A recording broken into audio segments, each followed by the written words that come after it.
Hello, folks. My name is Joe Wheaton. I'm from Utah State University, and this is just a little overview of what we're going to cover in Module 3 for our virtual low-tech process-based restoration of riverscapes. This module is going to be focused on planning, and huge thanks to our sponsors, Working Lands for Wildlife, Pheasants Forever, NRCS, and hosting for the virtual workshop by Association of State Wetland Managers. The instruction team is going to be myself, Joe Wheaton. I'm a professor at Utah State University and principal of Manor Branch Solutions. Jeremy Maestas works at the NRCS's National Tech Training Center and is an ecologist. And then Nick Weber, Manor Branch Solutions and Ecological Research, a ecologist and analyst, as well as a very experienced practitioner in the planning and design. In terms of those that were participating in the live virtual workshop, it's pretty interesting how many of them said they had any experience in planning or designing low tech.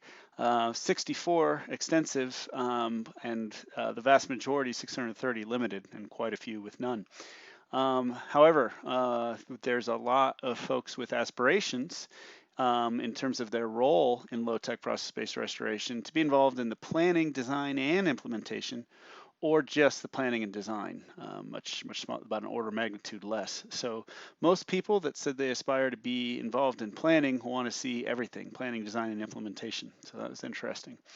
There's a lot of you with a lot of experience in the broader fields of conservation and restoration. And still some of you with a fair bit of experience on one or 2 to 5 sort of low tech PBR projects. So this fits right smack in the middle of our intro to low tech process based restoration module series. So we had the actual intro on module 1. We had the background in the science. This module talking about the planning to set you up to then do design. And then that then leads to helping you do a better job in implementing low-tech PBR. So in terms of those of you that were on the virtual workshop and needing to plan things, the break will be right in the middle. This is going to run from 1 to 4:30.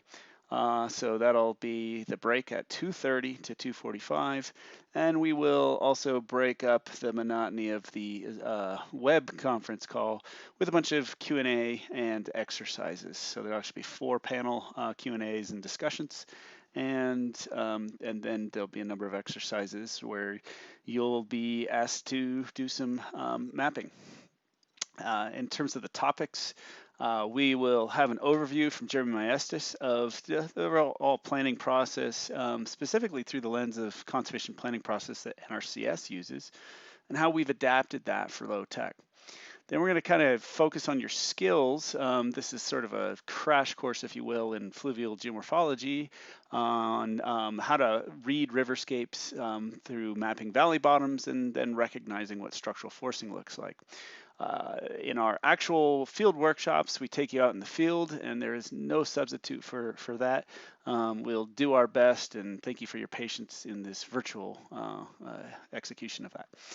And then we're going to get into the meat of planning, which includes looking at risks within those valley bottoms to incompatible land uses, infrastructure, etc.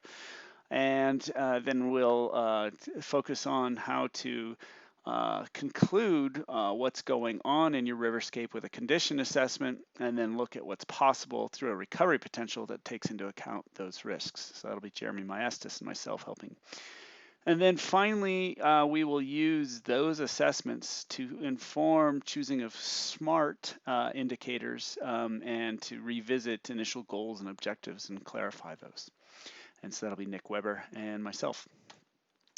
All of the module resources are available on the website, and so you can go into the virtual workshop page, go into the module page, and you'll be able to download slides, watch the videos, and get at the exercises and additional follow-up information.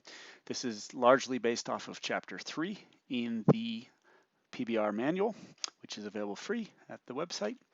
And we'll also make some passing reference to the pocket guide that we use when we're out in the field as just a quick little reference to remind us, for example, here on how to read riverscapes and identify those valley bottoms. So that's what we have in store for you, and we look forward to your engagement.